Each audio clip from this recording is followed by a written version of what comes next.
what you're saying. You're flying higher than a plane. Hey guys, it's me Jocelyn. So today I'm going to be showing you how to do some baddie transitions on alight motion. So let's just get started. So the first thing you want to do is go into effects and then add tiles and make sure to mirror your photos. I'm just going to copy this so I don't have to do it again for the other photo. Just going to paste it on like that. And now what you want to do is you just want to do a simple spin. So you just add 2 keyframes and then turn it to positive 90. You can do whatever graph you please.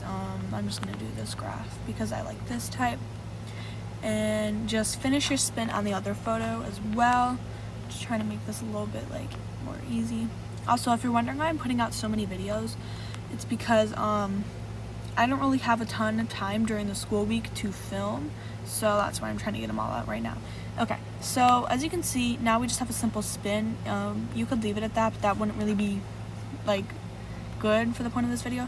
So what you want to do now is you want to add a square and then you want to choose fill screen. You can zoom in a little bit more. I'm just going to just because I want to. Now go to effects and then go all the way down to matte mask and key and then select radial wipe. What you want to do right now is you want to make the progress 360 and then you want to split it first of all. Okay, so now you're going to add the progress and then you're going to turn it to 180. Try to get it as precise as you can. But you also want to select CCW so it looks right when it's turning. Just like this, like that. Okay. What you want to do now is you want to go on to color and light and then go to hue shift right here. Select it, add 2 keyframes, and on the second one turn it to 360. Just like that. You can do a graph. I'm not going to because it's not really necessary at the moment. So I'm just going to copy that. So it looks like this right now. Also, you might not want to start at completely 360. Start at like... Okay, wait. I'm sorry. I'm trying to figure out what you should start at. You know, just start at 360. You'll be fine. I don't think I didn't do my graph. That's why it looks weird. Make sure to do your graph on your radial wipe or else it'll look really weird. So that's what it looks like right now. Now make sure to go into your second photo and then when it says progress, make sure it's at 0 and then turn it back to 180. No, not 180. Make sure it's at, and then turn it to 360 and then just copy my graph. And then just paste on the effect that you did on the other photo, and yeah. Make sure on this one, on the radial wipe, you don't select CCW because it'll just look really bad if you do. But that's how you do this like colorful radial spin. I actually got this transition idea from Exotic Edits, so credit to them. I don't want to steal transitions or whatever. I want to give them credit, so yeah. I'm going to add on motion blur to make my spin a little bit more smooth, I guess. Also, you can choose any graph you want. You don't have to do mine. And yeah, that's the end of this transition. Now, this next one is a little bit more different because it's used in actual edits, but I personally use this transition whenever I'm feeling like a baddie type edit or like a badass type edit, whatever you want to call it. So go on to effects. I'm just going to delete mine because I don't need them. And then go to 360 Reorient Sphere. Now there's 2 different ways you can do this. You can move it like this or you can move it like this. And I personally prefer down the middle like that, but you don't have to. So that's what I'm going to do right now. So you just want to add 2 keyframes. Make sure you're tapped on this, like, I think it says B. I don't really know how to say that. It doesn't look like the normal letter. Anyways, and then just turn it. I'm going to turn it the opposite way to -85. Just like that. And adjust my keyframes. And then I'm going to make my graph. Just like this. And then on your second photo, just go ahead, delete that by the way, sorry. Just go ahead and then tap the middle one again, add 2 keyframes, but this time on the first keyframe, just make it +85 or vice versa. It doesn't matter, whatever one you did first. So you did a positive first, now you want to make it a negative. And then just adjust your graphs. And yeah, I like this transition. I think it makes it look really cool. And like Deliminet looks amazing with it. I mean, Deliminet looks amazing in general, but like it makes it extra good, you know what I mean? And yeah, that's how you do this one. I honestly am in love with this one. I'm not even gonna lie, for some reason I just really love this transition.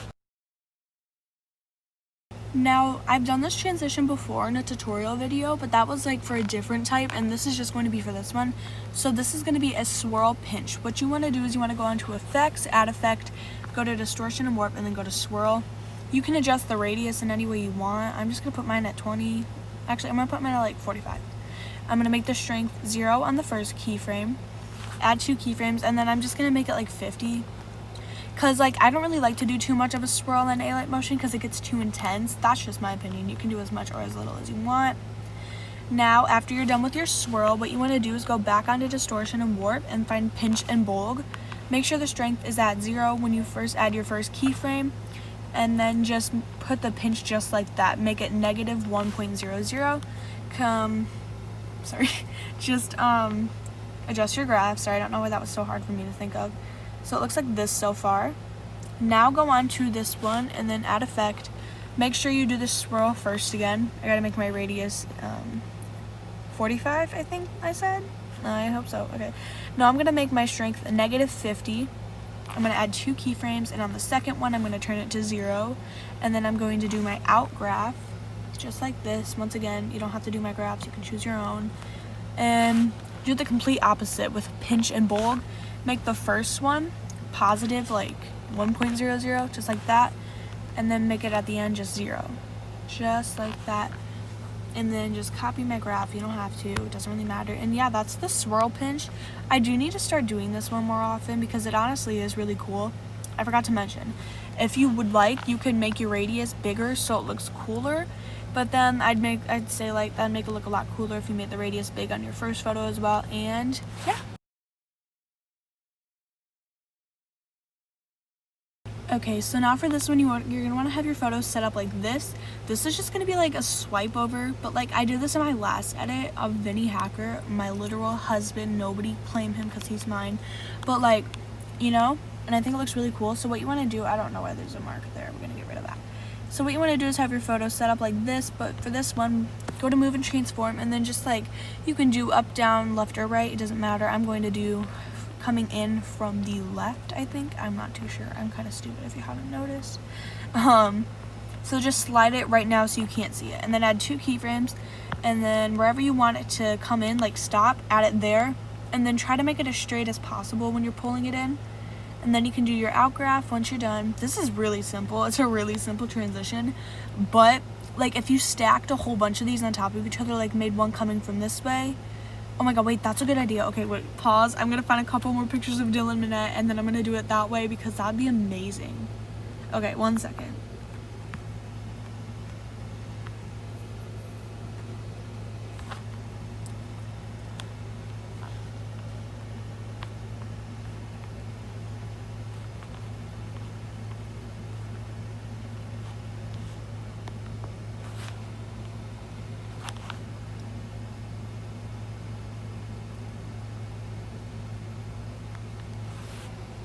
Okay, so now what you want to do is just like add your other photo. I'm just gonna hit fill screen because I don't feel like, you know, like redoing all of that.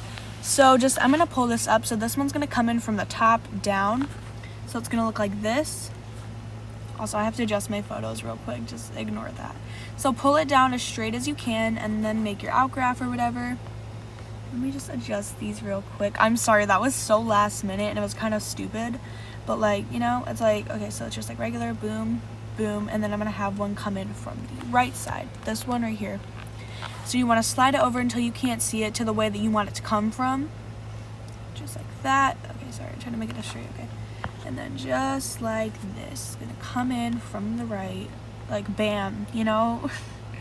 Sorry, I'm actually really excited that I thought about this because I have been wanting to explain this one, but for some reason I haven't, you know. I'm kind of stupid, but that's okay because this transition is beautiful and I'm really happy that I remembered to do it. So yeah, there's this one. This would be especially good for like a fast edit, you know? So I highly recommend. And yeah, that is it for today's video. If you guys enjoyed it, please give it a like and subscribe, or don't. It doesn't really matter. And comment down below any tutorial requests that you may have. And yeah, I love you guys. Bye! I was hanging with you and then I realized I didn't think it was true. I was surprised when I found out I'd fallen for you.